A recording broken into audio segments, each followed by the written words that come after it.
আসসালামু আলাইকুম। আমি আছি এখন জিঞ্জিরা ফেরিঘাটে। এই জিঞ্জিরা ফেরিঘাটে প্রথম আমার আসা। খুব সুন্দর দৃশ্য।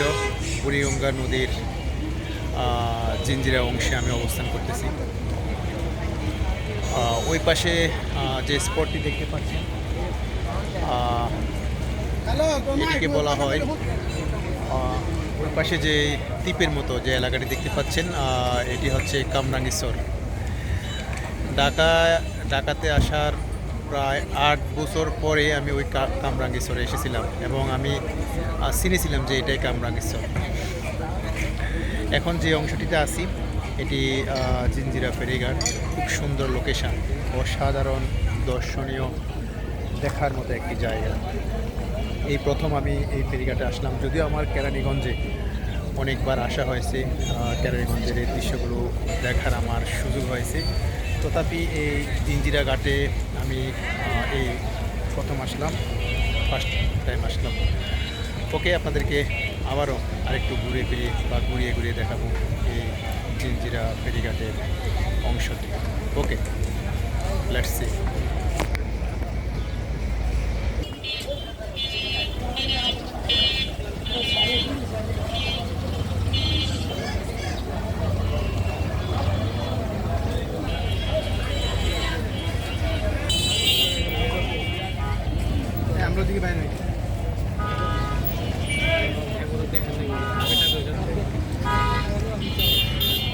বুড়িগঙ্গা নদীর একটি অন্যতম বৈশিষ্ট্য হচ্ছে এই বুড়িগঙ্গা নদীর দুই কূলেই অসংখ্য ডিঙ্গি নৌকা দেখতে পাবেন, বোট দেখতে পাবেন, ইঞ্জিন বাহিত নৌকা দেখতে পাবেন।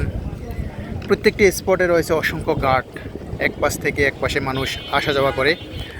এই পাশ হচ্ছে কেরানীগঞ্জের অংশ এবং ওই পাশ হচ্ছে ঢাকার অংশ, এবং মাঝখানে বয়ে চলা এই বুড়িগঙ্গা নদীতে হাজার হাজার ডিঙ্গি নৌকা, বোট, ইঞ্জিন চালিত নৌকা, ট্রলার, লঞ্চ,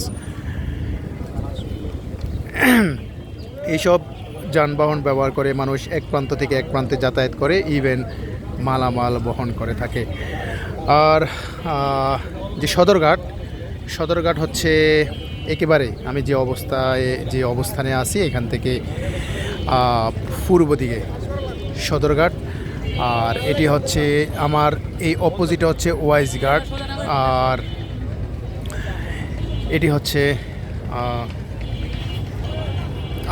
এটি হচ্ছে কামরাঙ্গীরচর।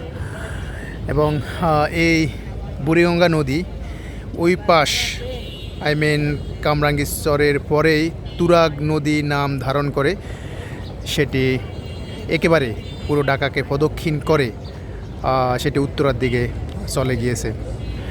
এই পাশটাতেও দেখতে পাচ্ছেন অনেক নৌকা, দেখতে পাচ্ছেন ডিঙ্গি নৌকা, এগুলো দিয়েই যাত্রী পারাপার করা হয়ে থাকে। পুরো বুড়িগঙ্গা নদীর দুই পাশে হাজার হাজার এরকম ডিঙ্গি নৌকা আপনারা দেখতে পাবেন।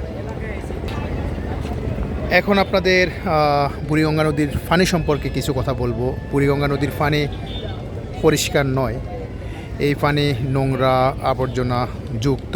যখন বর্ষা চলে যায়, এই পানি যখন আরও কমে আসে, তখন এই পানি থেকে দুর্গন্ধ আসে আমাদের নাকে, একেবারে ব্যবহারের অনুপযোগী। এবং এই বুড়িগঙ্গা নদীতে তেমন মাছ নাই। আমি এখানে এসে শাকার মাছ দেখতে পেলাম, যে শাকার মাছগুলো মূলত খাওয়া যায় না। এখানে একজন আঙ্কেলকে দেখা যাচ্ছে, উনি বড়শি পেলিয়েছেন এখানে মাছ ধরার জন্য, কিন্তু আশাবঞ্চক নয়। এখানে এই বুড়িগঙ্গা নদীতে মাছ নেই বললেই চলে। এখানে শাকার মাছ এক ধরনের বিষাক্ত মাছ, যে মাছগুলো অন্য মাছ খেয়ে ফেলে, সেই ধরনের মাছ এখানে এই নদীতে আছে। ওকে প্রিয় বন্ধুরা, আপনাদের আশা করি এই ভিডিওটি খুব ভালো লেগেছে। আমার নিজের কাছেও খুব ভালো লেগেছে নতুন প্লেসে, নতুন স্পটে আসাতে। আর আপনাদেরও যদি ভালো লেগে থাকে তাহলে আপনারা এই ভিডিওতে লাইক, কমেন্টস এবং শেয়ার করবেন, তাহলে আমি আপনাদের জন্য আরও নতুন ভিডিও নিয়ে হাজির হবো। এই প্রত্যাশা রেখে আজকের মধ্যে এখানে রাখছি। আজকের